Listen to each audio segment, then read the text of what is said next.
আসসালামু আলাইকুম। আপনারা দেখেন লবণ চাষিরা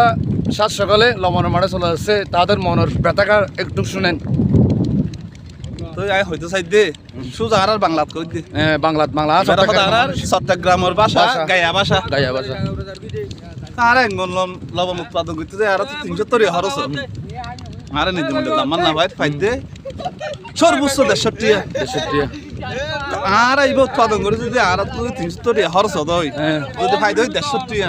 আর 150 লস লস তাও আর মজুরি বাদ দুয়ারের মজুরি বাদে আর মজুরি বাদ জিবা আর আইরিং বলে হই আর হাই এক প্যাকেট লবণের দাম 1 কেজি 40 থেকে 50 টাকা 50 এক প্যাকেট নব লবণ, এক প্যাকেট লবণ 1 কেজি এবার 1 কেজি 1 কেজি হদি ভাই দে তুই হাইতো যাই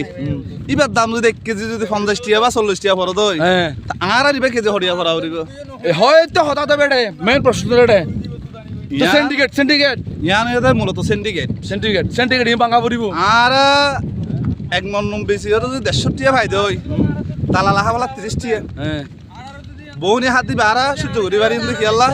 ইতারও মজুরি ইতারও কর্ম করি ওরা হাত দে হাতত বই রোদত ফুরি ইতারা 30 টাকা হাত দে ইতারা আইবে 200 বারিস দালালে 30 টাকা খেয়ে আল্লাহ হাত দে খেলা হাত দে 300 টাকা 500 টাকা আর 500 টাকা বেশি হয় 30 টাকা অহন হাতে 30 টাকা তো ইবা হইলা বিচার তোমারা করো দেশবাসী ও ভাই এখানে এখন খবর দিলে রিয়া ইয়ান দেশবাসী বেগুন তো হওয়া বলি দেশবাসী বেগুনের উপরে প্রশ্ন রইল আর ভাইয়ের প্রশ্নের উত্তর দিবা বেগুনে এই বলে শেষ করলাম। আসসালামু আলাইকুম ওয়া রাহমাতুল্লাহি ওয়া বারাকাতুহু। বেশি কষ্ট কিন্তু লবণে মাঠ করা।